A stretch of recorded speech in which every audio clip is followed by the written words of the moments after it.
दोस्तों, एक बार की बात है। एक मनचला सौदागर दूर दूर के देशों से व्यापार करता था। जहां जो चीज सस्ती देखता खरीद लेता और दूसरे मुल्कों में जाकर अधिक मूल्य में बेच देता।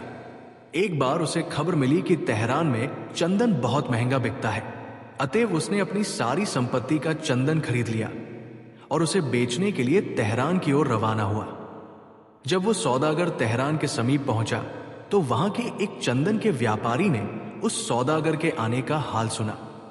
वो व्यापारी बड़ा चिंतित हुआ और सोचने लगा कि यदि वो सौदागर यहां आकर व्यापार करेगा तो मेरी बिक्री कम हो जाएगी। इस वास्ते कोई ऐसी तरकीब करनी चाहिए कि ये सौदागर शहर में दाखिल होने से पहले ही जाल में फंस जाए। ये सोचकर तेहरान का वो व्यापारी चंदन की कुछ लकड़ियां लेकर उस सौदागर के पास चल दिया। वो उस पड़ाव के करीब आकर रुक गया जहां वो सौदागर ठहरा हुआ था। जब रात हुई तो उसने डेरे में चंदन की लकड़ियां जलाई। जब उस सौदागर को चंदन की लकड़ियां जलने की महक आई तो उसे बड़ा आश्चर्य हुआ। तेहरान का व्यापारी चंदन की लकड़ियां जलाकर रोटी पका रहा था। यह देखकर उस सौदागर को बड़ा अफसोस हुआ। वो कहने लगा, मैंने तो सुना था कि तेहरान में चंदन बहुत महंगा बिकता है। इस वास्ते मैं अपने सारे रुपयों का चंदन खरीद लाया हूं, परंतु आप तो इसे ईंधन की लकड़ियों की तरह जला रहे हैं। क्या मेरी मेहनत और लागत व्यर्थ ही जाएगी? तेहरान के व्यापारी ने बड़ी सहानुभूति दिखलाते हुए कहा, अफसोस, तुम बुरी तरह से मारे गए। यहां तेहरान में तो चंदन कौड़ियों के भाव बिकता है। दोस्तों, इससे पहले आप इस कहानी में पूरी तरह खो जाएं, अपने प्यारे चैनल न्यू स्टोरी टेल्स को सब्सक्राइब जरूर कर लेना। दोस्तों, आगे क्या हुआ सुनिए। सौदागर को यह बात सुनकर बड़ा ही निराश हुई और अपने नुकसान के लिए रंज करने लगा। फिर तेहरान का व्यापारी बोला, तुम शोक न करो, मुझे तुम्हारी दशा पर बड़ा रहम आता है। तुम मेरे मेहमान हो और तुम्हारी सहायता करना मेरा फर्ज है। मैं तुम्हारा सब चंदन खरीद लेता हूं। तुम मेरे साथ तेहरान चलो। वहां इसके बदले में इतने ही वजन की जो चीज चाहो वो ले लेना। मैं खुशी से दे दूंगा, परंतु एक डर है, संभव है वहां पहुंचकर मेरे घर के लोग मुझे ऐसा न करने दे। इस वास्ते इस संबंध में मेरा और तुम्हारा एक इकरारनामा लिखा जाना चाहिए, ताकि हम में से कोई भी अपने वायदे से न फिर सके। वो सौदागर रजामंद हो गया और इस प्रकार का एक प्रतिज्ञापत्र लिखकर गवाहों के दस्तखत कराए गए।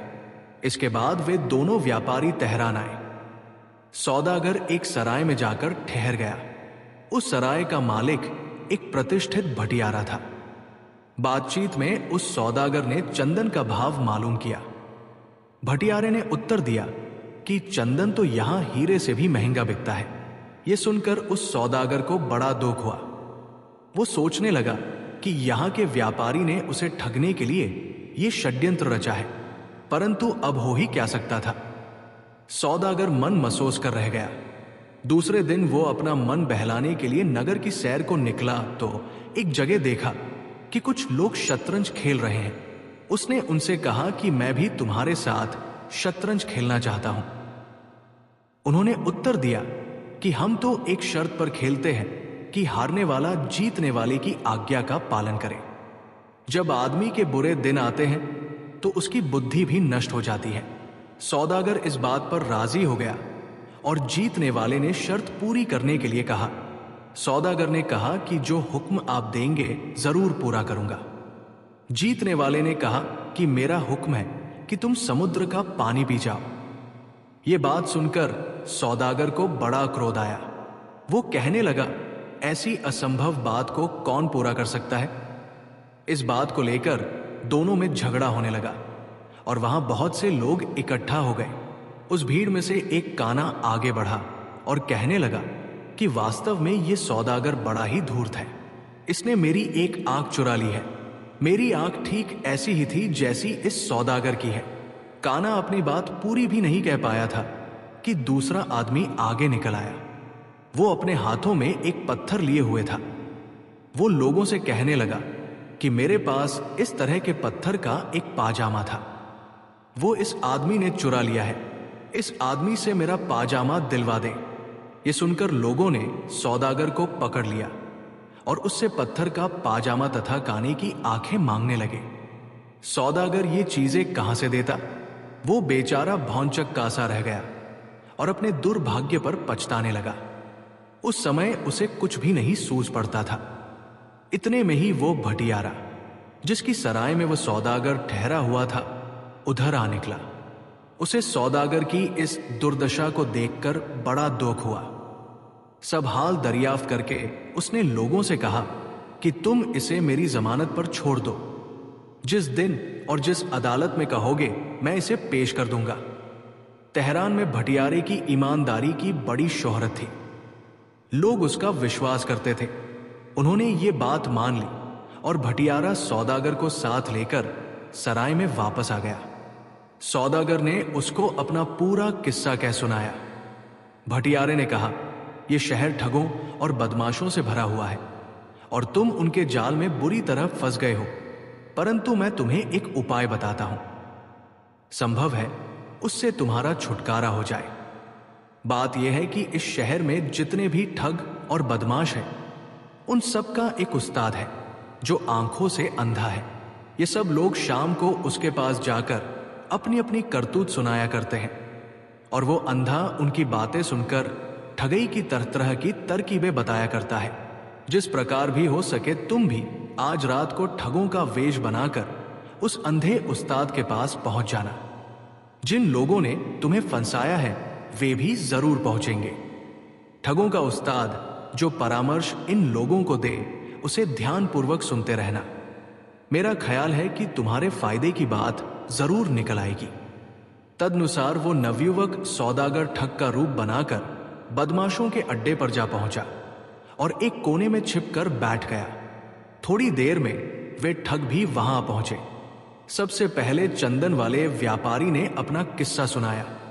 उसने अपनी चालाकी की खूब तारीफ की और कहने लगा कि उस्ताद, ये तरकीब कामयाब हो गई तो लाखों के पौबारा है। अंधा उस्ताद ये सुनकर हंसा और बोला, साहबजादे, तुम तो अपनी चालाकी से खुद ही सौदागर के पंजे में फंस गए। तुमने इकरारनामे में लिखा है कि चंदन के बदले में जो चाहोगे दूंगा। अब जरा सोचकर देखो, अगर सौदागर ने बदले में पिस्सू नामक जानवर मांगा तो कहां से दोगे? पिस्सू इतना हल्का होता है कि अगर तुम सारी उम्र भी सिर पटकते रहो तो भी केवल पाव भर पिस्सू एकत्र नहीं कर सकोगे। तुमने इस चीज का ख्याल तक भी न किया होगा। चंदन का व्यापारी ये सुनकर हक्का बक्का रह गया। फिर जरा होश संभाल कर बोला, उस्ताद, भला उस मूर्ख सौदागर के दिमाग में ये बात कहां आ सकती है? इसके बाद शतरंज खेलने वाले ने अपना किस्सा बयान किया। अंधे ने कहा, तुम भी धोखा खा गए। अगर नवयुवक तुमसे कहे कि मैं तुम्हारी शर्त के अनुसार सारे समुद्र का पानी पीने के लिए तैयार हूं, पहले तुम उन नदियों को बंद करो जो हर समय समुद्र में गिरती रहती है और पानी बढ़ाती रहती है, तो तुम क्या जवाब दोगे? शर्त लगाने वाला यह सुनकर खामोश हो गया। इसके बाद तीसरे ठग ने अपनी कथा सुनाई कि मैंने पत्थर के पाजामे की चोरी का इल्जाम लगाया है और अदालत में कहूंगा कि यदि वो मेरा पाजामा न दे तो उसकी कीमत के 1000 रुपए मुझे दिलाए जाए। दोस्तों, कहानी अच्छी लग रही होता वीडियो को एक लाइक जरूर करें।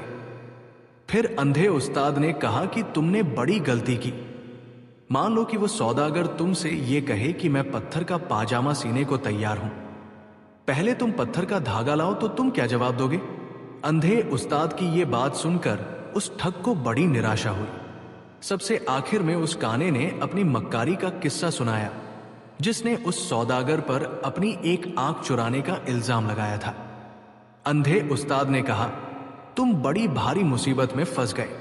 अगर वो सौदागर तुमसे कहने लगे कि यदि तुम्हारा दावा सच है तो पहले तुम अपनी दूसरी आंख बाहर निकालो, मैं अपनी एक आंख निकालकर उसके साथ तोलूंगा और अगर आंखों का वजन ठीक हुआ तो मैं अपनी आंख तुम्हें दे दूंगा, अन्यथा तुम्हारा दावा झूठा है।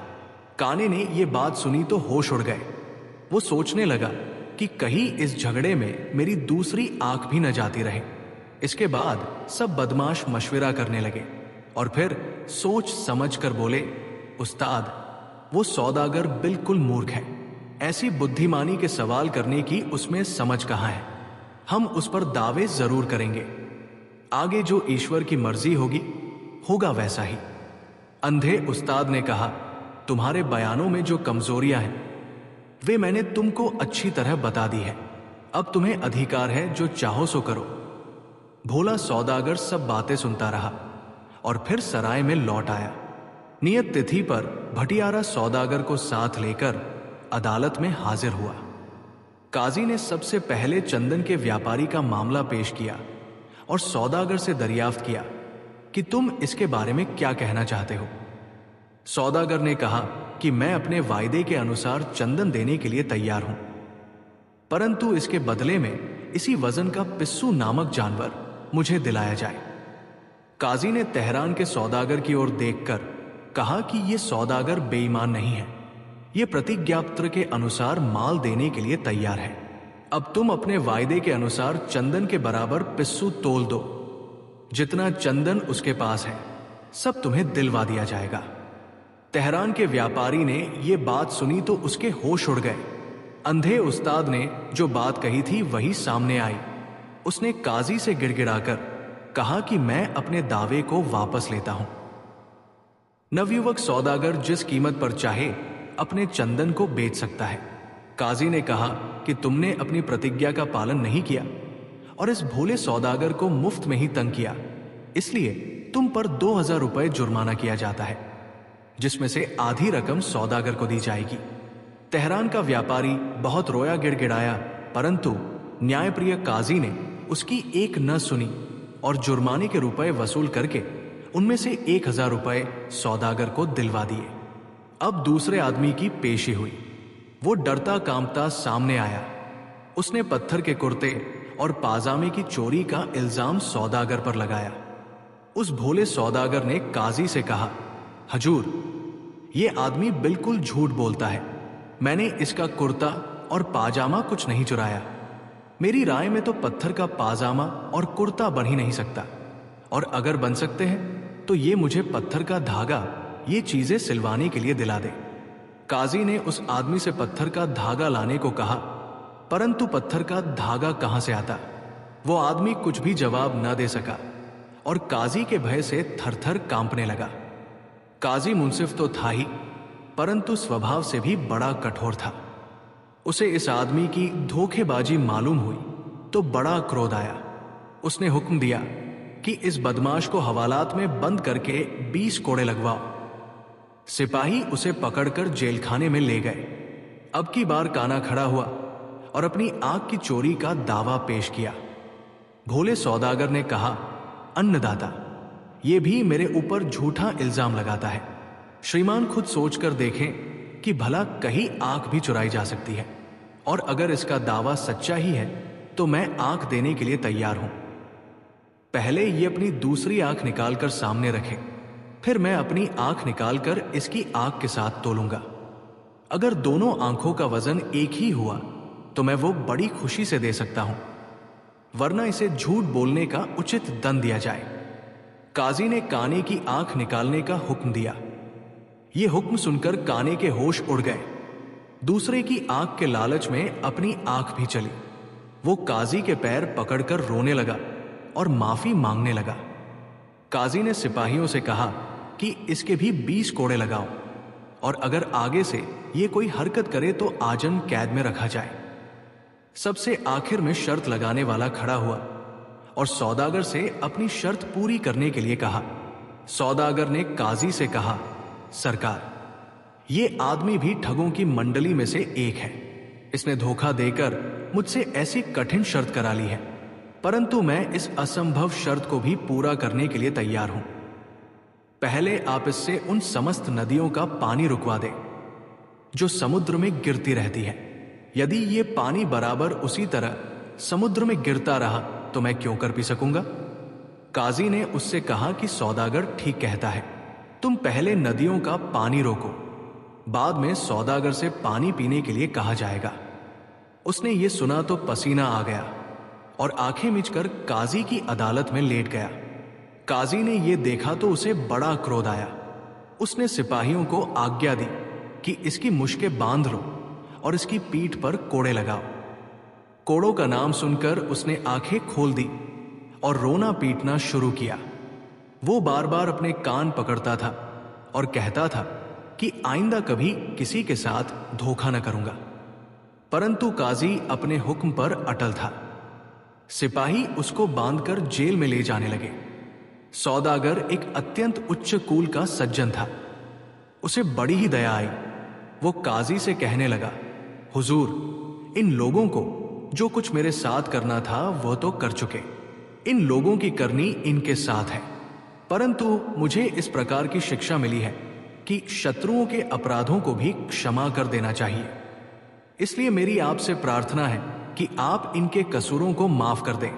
सौदागर की ये बात सुनकर काजी बहुत खुश हुआ और उसने उन्हें क्षमा कर दिया। तीनों धोखेबाजों ने ईश्वर की शपथ खाकर कहा कि हम आगे से किसी के साथ दगा नहीं करेंगे। सौदागर लाखों रुपए का चंदन बेचकर खुशी खुशी अपने घर लौट आया। दोस्तों, कहानी कैसी लगी कमेंट में जरूर बताएं और हमारी ये कहानी जरूर सुने।